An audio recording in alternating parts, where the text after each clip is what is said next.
Covid کے حوالے سے اظہار خیال کر رہے ہیں۔ اس کا جائزہ لیا گیا اور اس کے ساتھ جو سفارشات NCOC کی طرف سے آئی تھیں ان کو بھی NCC کے سامنے رکھا گیا اور اس کے بعد فیصلے کیے گئے ہیں۔ میں جو تفصیلات ہیں کہ صورتحال کیا ہو رہی ہے وہ میں فیصلے سنانے کے بعد پھر آپ سے فیصل سلطان صاحب سے کہوں گا کہ ذرا سی آپ کو اس کا اندازہ دے لیں تاکہ لوگوں کو ایک بہتر آگاہی ہو سکے کہ کیسی صورتحال اس وقت پیدا ہو چکی ہے یہ دوسری لہر کے اندر اور یہ کتنی خطرناک صورتحال بن سکتی ہے، کیونکہ کچھ جو فیصلے ہو رہے ہیں اور لوگوں کے رویوں سے اور خاص طور پہ ذمہ دار لوگوں کے رویوں سے کچھ لگتا ایسا ہے کہ شاید ابھی تک پورا احساس نہیں ہوا کہ یہ دوسری لہر کتنی خطرناک ہو سکتی ہے پاکستان کے لیے، جیسا کہ ہم نے دنیا کے کئی ممالک کے اندر دیکھا ہے کہ دوسری لہر جو ہے وہ پہلی لہر سے بھی زیادہ مہلک ثابت ہوئی ہے۔ جن فیصلوں کے اوپر آج NCC نے غور کیا اور توثیق کی جن فیصلوں کی، وہ ایک تو جو تعلیمی اداروں سے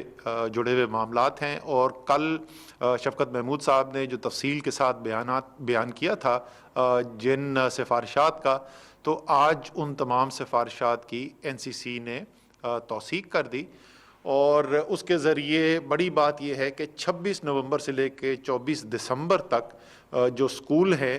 وہ ایک محدود طریقے سے تعلیمی ادارے چلیں گے، اس میں بچوں کے ہوم ورک کا کوئی نہ کوئی طریقہ کار بنایا جائے گا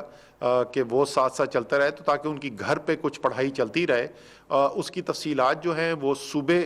تعین کریں گے اس کا، اور ہر صوبہ اپنے حالات کے مطابق اپنے وسائل کے مطابق یہ فیصلہ کرے گا کہ یہ اس نظام کو کس طریقے سے لے کر چلنا ہے۔ اور ظاہر ہے جو آن لائن جن کے پاس سہولت دستیاب ہے جن اسکولوں کے پاس، وہ آزاد ہوں گے کہ وہ اپنی آن لائن اسکولنگ جو ہے وہ تو کلاسز جاری رکھ سکتے ہیں۔ اس کے بعد 25 دسمبر سے 10 جنوری تک موسم سرما کی تعطیل ہو جائے گی اور 11 جنوری تک اسکول جو ہے پھر کھلنے کا امکان ہے، اگر اس وقت تک انشاءاللہ تعالی ہم نے ٹھیک فیصلے کر کے یہ جو لہر ایک بڑی خطرناک صورت اختیار کر رہی ہے اس کے اوپر قابو پا چکے ہو۔ دوسرا جو فیصلہ کیا گیا، اور یہ بھی ایک مشکل فیصلہ تھا، اسکولوں کا فیصلہ بھی کوئی آسان فیصلہ نہیں تھا،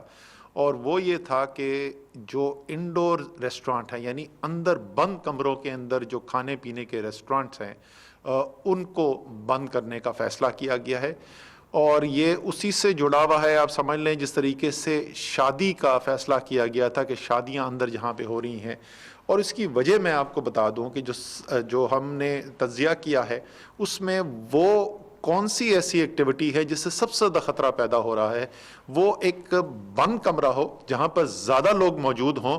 اور انہوں نے ماسک نہ پہنا ہو۔ اب ظاہر ہے جہاں کھانا پینا ہوگا وہاں ماسک تو نہیں پہن سکتے لوگ، ماسک تو اتارنا ہی پڑتا ہے، اور ایک چھوٹی جگہ میں بند جگہ میں اس کی وجہ سے اس پھیلاؤ کے اندر بہت زیادہ اس کی وجہ سے پھیلاؤ بڑھ رہا تھا۔ ہم ساتھ ساتھ یہ بھی بتاتے جائیں کہ جو عام عوام کی زیادہ تر جگہیں ہوتی ہیں جن کو جس طرح ٹرکر کے اڈے ہیں، ڈھابے جن کو عرف عام میں کہا جاتا ہے، یہ پابندی اس کے اوپر نہیں ہوگی جو کھلے ہوئے ہیں، اور اس کی پوری تفصیلات NCOC جو ہے وہ کل واضح کر کے صوبائی حکومتوں کو بھجوا دے گی کہ کون سے ریسٹورانٹس کے اوپر اس کا اطلاق ہوتا ہے اور کون سے جو ہیں اس کے باوجود کھلے رہ سکتے ہیں۔ تیسری چیز جس کا ذکر کیا گیا، جس کے اوپر بات چیت ہوئی، وہ یہ تھی کہ ظاہر ہے پاکستان میں ماشاءاللہ مسجدیں آباد ہیں، بڑی تعداد میں پاکستانی جو ہیں وہ اپنی نماز جو ہے مسجد جا کر پڑھتے ہیں، اور اگر آپ کو یاد ہو کہ رمضان کے اندر یہ بڑا ایشو جو ہے ڈسکس کیا گیا تھا، بہت بڑی تعداد میں مسلمان ممالک نے مساجد بند کر دی تھی، لیکن الحمدللہ پاکستان کے اندر مسجدیں آباد رہی تھیں، تراویح بھی ہوئی، نماز بھی چلتی رہی، اور مجھے اس کی بڑی خوشی ہے، اور میں نے اس کا پہلے بھی کئی دفعہ ذکر کیا ہے کہ پاکستان میں جو مختلف سرگرمیاں تھیں جس کے اندر ہم نے دیکھا کہ حفاظتی تدابیر یا SOP کی کمپلائنس جو ہے وہ کہاں زیادہ عمل درآمد ہو رہا ہے، تو ان میں سے ایک مساجد بھی تھی، اور ہمارے علماء جو ہے انہوں نے اس کے اندر ایک بڑا کردار ادا کیا۔ لیکن وہ لوگ جو مسجد جاتے ہیں نماز پڑھنے کے لیے، ان کو پتہ ہوگا کہ پچھلے 1-2 ماہ سے جو ہے وہ آہستہ آہستہ حفاظتی تدابیر کے اندر کمی آتی گئی ہے، تو ضرورت یہ محسوس کی گئی ہے، کیونکہ ایک بہت بڑی تعداد میں پاکستانی جو ہیں وہ مساجد جا کے نماز پڑھتے ہیں، کہ تمام صوبائی حکومتوں سے کہا گیا ہے کہ صوبائی انتظامیہ جو ہیں وہ اپنے صوبے کے جو علماء ہیں، جو جید علماء ہیں، جو ایسے لوگ ہیں جن کی بات سنتے ہیں، جن کی بات پر ہدایات پر عمل کرتے ہیں، ان کو بلایا جائے اور ان سے جس طریقے سے پہلے رمضان کے شروع میں ہم نے کیا تھا اسی طریقے سے دوبارہ ایک دفعہ درخواست کی جائے کہ وہ بھی یہ پیغام جو ہے وہ تمام پاکستانیوں تک اور تمام نمازیوں تک پہنچائیں، اور تاکہ ہماری مساجد جیسے پہلے آباد رہیں اور بھری رہی، اسی طریقے سے ہماری نماز اور عبادت بھی چلتی رہے اور لوگوں کی صحت کی بھی حفاظت ہو سکے۔ آخری چیز جس کے اوپر بات چیت کی گئی وہ تھی جو بڑے اجتماعات ہو رہے ہیں، اور ظاہر ہے اس کے اوپر پابندی لگا دی گئی ہے۔ این سی او سی نے یہ پہلے فیصلہ کیا تھا، اس کے بعد این سی سی نے اس فیصلے کی توثیق کی، اور یہ فیصلے جو ہیں وہ ضروری ہے یاد دہانی کرانے کے لیے کہ اسلام آباد ہائی کورٹ ان فیصلوں کی توثیق بھی کر چکا ہے، اور انہوں نے تو بڑا واضح ایک فیصلہ آیا ہے کورٹ کا جس کے اندر یہ کہا گیا ہے کہ یہ جو فیصلے کیے جا رہے ہیں این سی او سی سے، این سی سی سے، لوگوں کی صحت عامہ کا خیال کرنے کے لیے یہ حتمی فیصلے ہیں اور ان پہ عمل درآمد کرنا ضروری ہے۔ بدقسمتی سے ہم دیکھ رہے ہیں کہ ابھی بھی بڑے بڑے اجتماعات کیے جا رہے ہیں، سیاست کے اوپر اس ملک کے اندر کوئی پابندی نہیں ہے، لیکن ہم پہلے بھی یہ بات کر چکے ہیں کہ یہ صرف ذمہ داری نہیں ہے ایک لیڈر ہوتے ہوئے، ایک سیاسی لیڈر ہوتے ہوئے، کہ آپ قوم کو آگاہی پیدا کریں، آپ لوگوں کے اندر وہ شعور پیدا کریں جس سے سارے پاکستان میں جو لوگ بستے ہیں ان کی زندگی کی حفاظت کی جا سکے، ان کی صحت کی حفاظت کی جا سکے اور ان کے روزگار کی حفاظت کی جا سکے، کیونکہ ہم نے دیکھا ہے جب کرونا زیادہ پھیل جاتا ہے تو لوگوں کا روزگار بری طریقے سے متاثر ہوتا ہے، اور ہم نے یہی حالات جو ہیں وہ تمام دنیا کے اندر دیکھے ہیں۔ دنیا کے امیر ترین ممالک کے اندر ہم نے دیکھے ہیں لوگوں کی کروڑوں کی تعداد میں روزگار چھنتے ہوئے، ہم نے بھارت کے اندر دیکھا ہے، ہمارا ہمسایہ ملک ہے، کہ کتنی بری طریقے سے لوگوں کا روزگار متاثر ہوا۔ اور جب بالکل شروع میں ہم نے لاک ڈاؤن کیا تھا تو ہمیں پتہ ہے کہ ہمارا غریب جو ہے، ہمارا دہاڑی دار جو ہے، ہمارا متوسط طبقہ جو ہے وہ کتنی بری طریقے سے متاثر ہوا تھا۔ یہ ہم نہیں چاہتے، ظاہر ہے کوئی بھی یہ نہیں چاہتا کہ ایسی صورتحال پیدا ہو جہاں لوگوں کا روزگار چھن جائے، لوگوں کی صحت جو ہے اس کے مسائل پیدا ہوں۔ اور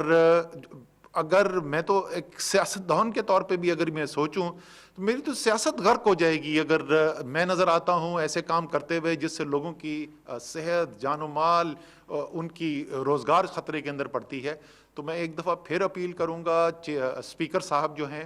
ہم نے این سی او سی سے اسپیکر صاحب کو خط لکھا تھا، درخواست کی تھی کہ پارلیمان کی جو کمیٹی ہے اس کا اجلاس بلایا جائے، جو کرونا کے لیے خصوصی طور پہ جو کمیٹی قائم کی گئی تھی، کل انہوں نے اجلاس رکھا ہے۔ امید ہے کہ تمام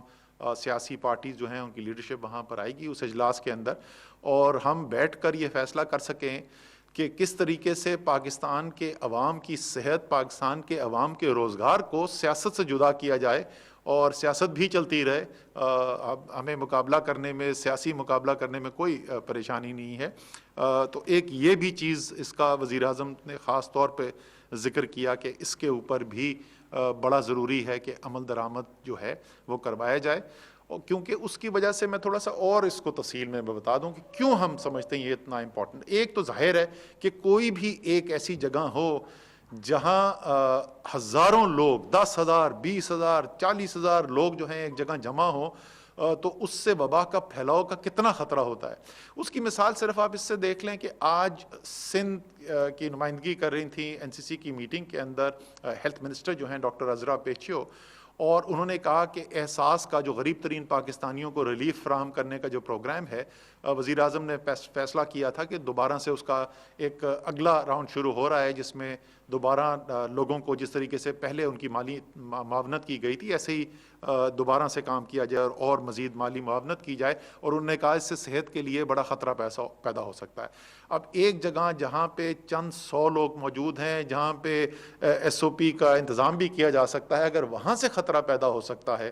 تو ایک جگہ جہاں پہ 20,000، 30,000، 40,000 لوگ ہیں تو وہاں سے آپ سوچیں کہ کتنا خطرہ پیدا ہو۔ تو ایک تو یہ براہ راست خطرہ ہے۔ اس سے زیادہ اہم جو چیز ہے وہ یہ ہے کہ جب میں یہ دیکھتا ہوں، میں گھر بیٹھا ہوا ہوں، میں ایک سیاسی پارٹی کا ووٹر ہوں، میں کسی شخص کو اپنا لیڈر مانتا ہوں، جب میں وہ دیکھتا ہوں کہ وہ سیاسی لیڈر جو ہے وہ جلسے کر رہا ہے اور وہ 20-30 ہزار لوگوں کو بلا رہا ہے، تو میں کیا سمجھوں گا کہ کیا مجھے واقعی میں کوئی حفاظتی تدابیر پر عمل کرنا چاہیے؟ کیا واقعی میں میرے لیے کوئی خطرہ ہے؟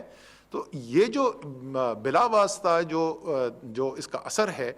وہ اس کے بالواسطہ اثر سے کہیں زیادہ اہم ہے۔ تو پھر جیسے میں نے کہا کہ میری تو اپنی ذاتی طور پر بھی اپیل ہوگی تمام لیڈرشپ سے، اور کل کی میٹنگ جو ہے پارلیمان میں جو بلائی گئی ہے، امید ہے اس کے اندر کوئی اچھے فیصلے کیے جائیں گے۔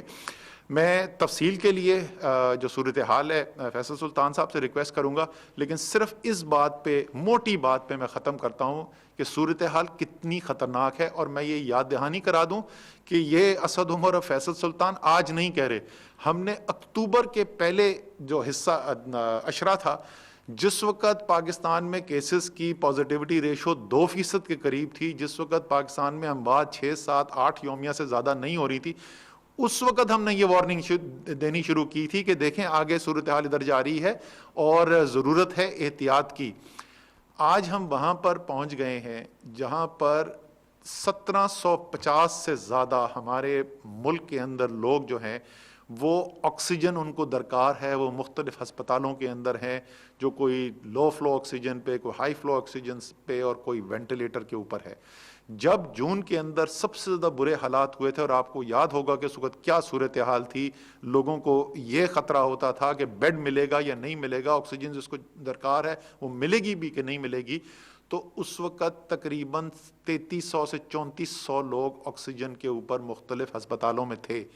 جس رفتار سے پچھلے 3 ہفتے کے اندر ہم نے یہ اضافہ ہوتے ہوئے دیکھا ہے،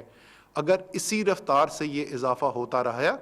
اور کوئی وجہ نہیں ہے کہ یہ اسی رفتار سے نہ ہوتا رہے، اگر ہم نے رویے نہیں بدلے اور حفاظتی تدابیر پر عمل نہیں کیا، تو آج سے صرف 2 ہفتے کے بعد ہم اسی صورتحال کے اندر ہوں گے جہاں جون میں جو پہلی پیک تھی اس وبا کی پاکستان کے اندر، وہ صورتحال تھی۔ خدا نخواستہ ہم وہاں جا رہے ہیں، اس لیے تمام پاکستان سے اپیل ہے، اس سے زیادہ آسان نسخہ کوئی نہیں ہو سکتا۔ حفاظتی تدابیر اتنی آسان، مصافحہ کرنے سے گریز کریں، سلام کر لیں، عزت سے لوگوں کو مل لیں، اپنے باہر جہاں پر جائیں جہاں زیادہ لوگ موجود ہوں یا کسی بند جگہ میں جہاں زیادہ لوگ بیٹھے ہوئے ہوں، ماسک پہن لیں، جب بھی موقع ملے یا ہاتھ دھو لیں صابن سے یا سینیٹائزر استعمال کر لیں، اور دوسرے جتنے لوگ ہیں ان سے ذرا سا فاصلہ رکھیں۔ اس سے سستا، اس سے آسان حفاظتی تدابیر کیا ہو سکتی ہیں؟ یہ اگر آپ کر لیں اتنی آسان سی چیز، تو جس طریقے سے اللہ تعالیٰ نے پہلے پاکستان کی حفاظت کی تھی، آگے بھی بہتر حالات رہیں گے۔ اور اگر اس پہ حفاظت نہیں کرتے تو کیا نقصان ہو سکتا ہے جو ہم نے تمام دنیا کے اندر دیکھا۔ بھارت کے اندر اس وقت 1,30,000 لوگوں سے زیادہ کی اموات ہو چکی ہے، دنیا کے اندر کروڑوں لوگوں کی روزگار چھن گئی ہے۔ تو امید ہے کہ پاکستانیوں نے جس طریقے سے پہلے اپنے رویے بدلے تھے، پہلے جس طریقے سے عمل کیا تھا، اور دنیا نے تعریف کی، بڑے بڑے لوگوں نے، بڑے بڑے اداروں نے پاکستان کی مثال دی کہ کتنا اچھا کام کیا تھا، امید ہے اسی طریقے سے ہم آگے بھی کام کریں گے۔ تو اب میں درخواست کروں گا فیصل سلطان سے کہ ذرا تفصیل بتائیں کہ صورتحال پیدا کیا ہوتی جا رہی ہے اور کہاں جا سکتی ہے۔ بہت شکریہ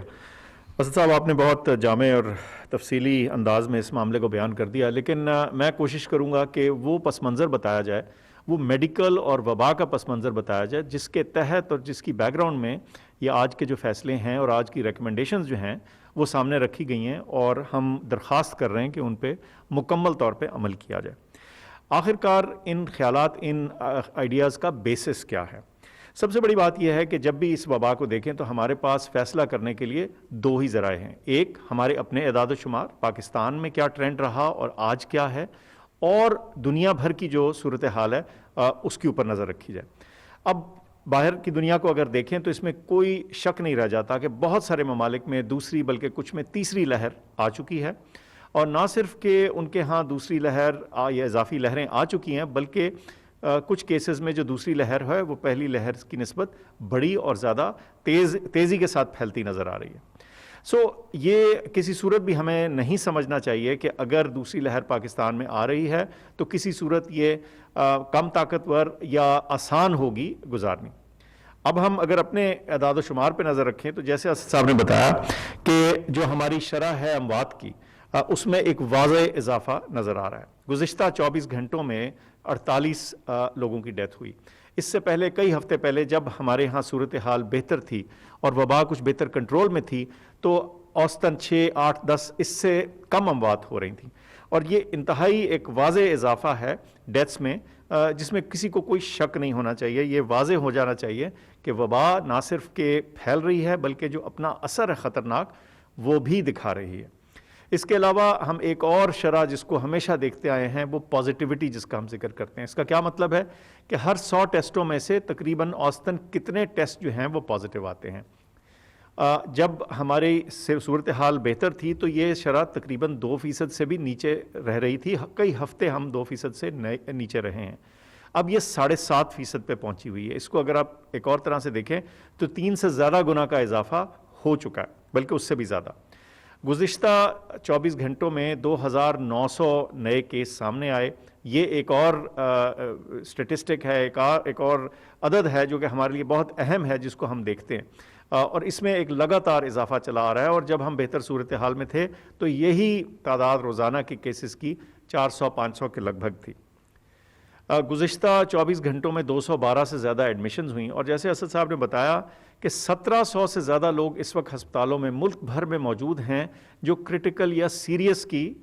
کیٹیگری میں جن کا شمار کیا جا سکتا ہے، اور یہ فگر اس نمبر سے زیادہ دور نہیں جو جب جون میں ہمارے اوپر انتہائی پریشر تھا، ہمارے ہیلتھ کیئر سسٹم کے اوپر، ہمارے ہسپتال بھر رہے تھے، ہمارے جو ہیلتھ کیئر ورکرز ہیں، ہمارے ڈاکٹرز اور نرسز، ان پہ شدید دباؤ تھا اور ان کے اوپر رسک تھا۔ تو اس وقت کیا وہ تعداد تھی ایک وقت میں جو کرٹیکل مریضوں کی؟ یہی 3200-3300 اس رینج میں۔ تو آج 1700 ہے، ہم اس کے قریب پہنچ رہے ہیں، اور ہر روز اس نمبر میں اضافہ ہوتا چلا جا رہا ہے۔ تو باوجود اس کے کہ ہمارے تمام ہسپتالوں میں، ملک بھر کے ہسپتالوں میں اضافی وینٹیلیٹرز، بیڈز، آکسیجن کی فراہمی یقینی بنائی گئی ہے، لیکن ہم یہ نہیں چاہتے کہ یہ بڑھتے ہوئے جو اعداد و شمار ہیں، بڑھتے ہوئے بیمار مریضوں کی تعداد جو ہے وہ اتنی ہو جائے کہ خدا نخواستہ ہمارے ہسپتال جو ہیں وہ اس سے اوور فلو کرنا شروع ہو جائیں۔ اب بات یہ ہے کہ وہ تمام چیزیں جو اس پہ اثر انداز ہو سکتی ہیں، شاید ہر ایک پہ تو ہمارا زور نہ ہو، لیکن چند بڑی سادی سی تدابیر ایسی ہیں جو اس معاملے کو، اس وبا کے پھیلاؤ کو اور اس کے زور کو بہت مؤثر طریقے سے روک سکتی ہیں، اور یہ ہم پہلے کر چکے ہیں۔ یہ ہماری ایک ڈسپلن رسپانس جو تھی ہمارے ملک کی، ہمارے تمام لوگوں کی، عوام کی، پروفیشنلز کی، اس کی مدد سے ہم پہ یہ مہربانی ہوئی، ہماری وبا نیچے آئی اور ہم دنیا میں ایک مثال بن گئے۔ آج بھی یہ موقع ہمارے ہاتھ میں ہے انشاءاللہ، اگر ہم وہ تمام سادی سی چیزیں ہیں، تھوڑا سا فاصلہ رکھنا، ہاتھوں کو دھو لینا، ماسک کا استعمال کر لینا، ہجوم والی جگہ پہ نہ جانا، یہ مجھے معلوم ہے کہ اسد صاحب یہ باتیں بتا چکے ہیں، لیکن یہ اتنی اہم ہیں کہ ان کو دہرانا یا دوبارہ سے ذکر کر دینا میرے خیال سے کوئی نقصان نہیں، تاکہ اگر کوئی پہلی دفعہ نہ سن پایا ہو تو وہ دوبارہ سن لے۔ تو میری آپ سے اپیل اور التجا ہوگی کہ اس موقع کو بہت اہم اور کرٹیکل جانیں، اور یہ سمجھیں کہ اس وقت ہمارے کیے ہوئے فیصلے، ہر انسان کے اپنے ذاتی طور پہ کیے ہوئے فیصلے ہماری پوری قوم اور ملک کو ایک بہت بہتر سچویشن میں لا سکتے ہیں، اور اس وبا سے ہم اپنی جان چھڑا سکتے ہیں، اور اس لہر کو اس نہج پہ رکھیں کہ یہ ہمارے ہیلتھ کیئر سسٹم کو اور ہمارے بزرگوں کو، ہمارے وہ لوگ جن کے اوپر اس بیماری کا زیادہ اثر ہو سکتا ہے، خدا نخواستہ اموات زیادہ ہو سکتی ہیں، اس سے بچا کر رکھے۔ تو میں اس اپیل کے ساتھ اور اس گزارش کے ساتھ اپنی گفتگو کا اختتام کرتا ہوں۔ شکریہ۔ وفاقی وزیر برائے منصوبہ بندی اسد عمر اور ان کے ساتھ معاون خصوصی فیصل سلطان کرونا صورتحال پر بریفنگ دے رہے تھے۔ کہنا ان کا یہ تھا کہ سیاست پر نہیں لیکن سیاسی جلسے جلوسوں پر پابندی لگائی جا رہی ہے۔ لوگ کرونا کی اس دوسری لہر کو سیریس نہیں لے رہے ہیں، لیکن 3 ہفتوں میں یہ دیکھا گیا ہے کہ کرونا کی جو دوسری لہر ہے وہ بہت تیزی سے پھیل رہی ہے۔ بند کمروں والے ریسٹورنٹس بند کرنے کا فیصلہ کیا گیا ہے، لیکن جو چھوٹے ڈھابے ہیں یا اس طرح کی جگہیں ہیں ان پر کوئی پابندی نہیں لگائی گئی ہے۔ کرونا کی صورتحال پر یہ اہم